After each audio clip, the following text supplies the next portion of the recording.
Welcome to another edition of Take 5.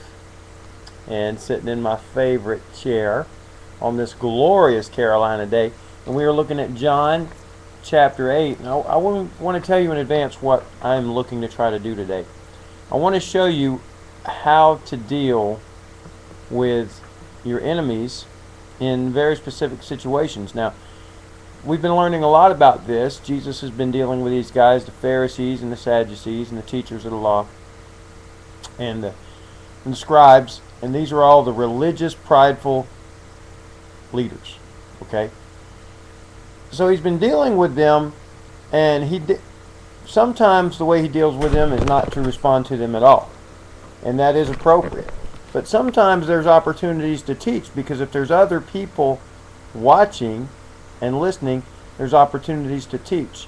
And so I've been learning a lot from Jesus about how to deal with specific situations, and I can tell you I've messed up sometimes, but I've gotten it right sometimes. You can't ever expect the religious, prideful leaders to support you if you're following this book. Okay? They're not going to do that. They're going to constantly be opposing you. But what you can do is set an example to others who are open-minded, people like Nicodemus, all right, who are not so prideful in leadership, and to those who are not in leadership, who may be watching and listening. So we're going to see how Jesus does this here. And we're in John chapter 8. He's just declared he's the light of the world, and we're in verse 13. So the Pharisees said to him, "You are bearing witness about yourself. Your testimony is not true." Okay? Without researching it, they just automatically said he's wrong. And if you've been dealing with religious, prideful leaders, you'll know they like to just accuse you of being wrong, whether they've researched what you're saying or not. Verse 14, Jesus answered, "Even if I do bear witness about myself, my testimony is true, for I know where I came from and where I'm going. But you do not know where I come from or where I'm going. You judge according to the flesh. I judge no one. Yet even if I do judge, my judgment is true, for it is not I alone who judge, but I and the Father who sent me." There's a lot in that little passage there. I do want to point out that Jesus says he judges no one. This is not the only time he said this. He said this several times. And that's a good idea for us, not to judge anybody. Let the Father do the judging. Okay, there's a judge and a judgment day, but I ain't him and it ain't today. Okay, but we can confront people. Okay, verse 17, "In your law it is written that the testimony of two people is true." Notice how Jesus is saying in your law. In other words, you guys should know about this stuff. All right, verse 18, "I am the one who bears witness about myself, and the Father who sent me bears witness about me." So there's the two witnesses. 19, "They said to him, therefore, where is your Father?" Jesus answered, "You know neither me nor my Father. If you knew me, you would know my Father also." These words he spoke in the treasury as he taught in the temple, but no one arrested him, because his hour had not yet come. Now what Jesus is doing here, he's more teaching for the peripheral people, the people that maybe not quite sure who he is, but have an open mind.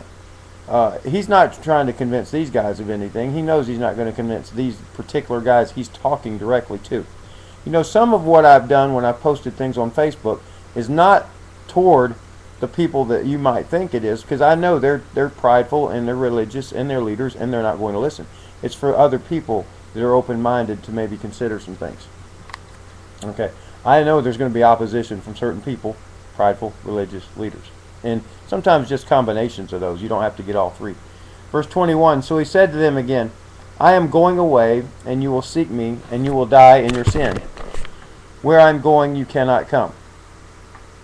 Okay, again, telling the peripheral people that these religious leaders are going to die in their sin. He's telling them that to warn them, don't be like these guys. Okay? Because telling somebody they're going to die in their sin doesn't really help them any. Okay, but it can help the audience around them. Verse 22, "So the Jews said, will he kill himself, since he says, where I am going, you cannot come?" Just don't get it. Verse 23, "He said to them, you are from below, I am from above." Okay. Below, I think, meaning earth. It could mean something worse. Okay. "You are of this world, I am not of this world.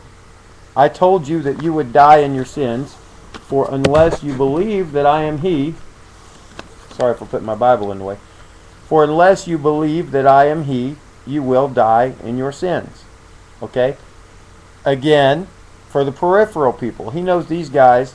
He knows their hearts. He knows they're not going to believe in him. He knows they're going to have him arrested and killed first chance they get. Verse 25, so they said to him, "Who are you?" Jesus said to them, "Just what I have been telling you from the beginning. I have much to say about you and much to judge. But he who sent me is true, and I declare to the world what I have heard from him." They did not understand that he had been speaking to them about the Father. No, they didn't understand. They didn't want to understand. But the peripheral people were starting to get it. So Jesus said to them, "When you have lifted up the Son of Man, then you will know that I am he, and that I do nothing on my own authority, but speak just as the Father taught me. And he who sent me is with me. He has not left me alone, for I always do the things that are pleasing to him." And boy, if there's ever a theme verse that should be for all of our lives, that would be one right there. Jesus says, "I always do the things that are pleasing to my Father."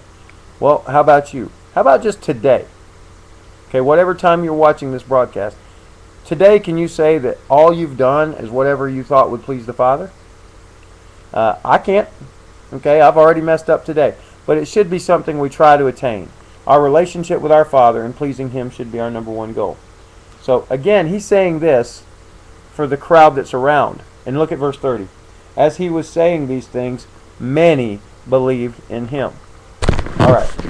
So sometimes when you're dealing with your enemies, just look around and see who's listening, see who's watching. And if you can have a tremendous impact on a lot of other people, that might be the time to go ahead and confront these guys with some truth so other people can learn.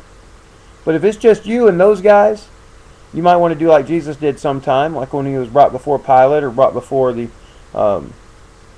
different leaders there when they were getting ready to crucify him, is just be silent, because you can't convince them and there's no peripheral audience that's paying attention.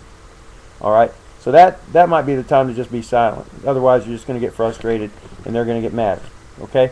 But when you can have an impact on people, go ahead, be willing to take the hit from the religious prideful leaders, and you will get hit. They're going to attack you, but you can help a lot of people. All right? Just some things to learn there. You got to be tough, though. You got to have some courage. But if you don't have courage, you can't get to heaven anyway. Come back for the next edition of Take 5.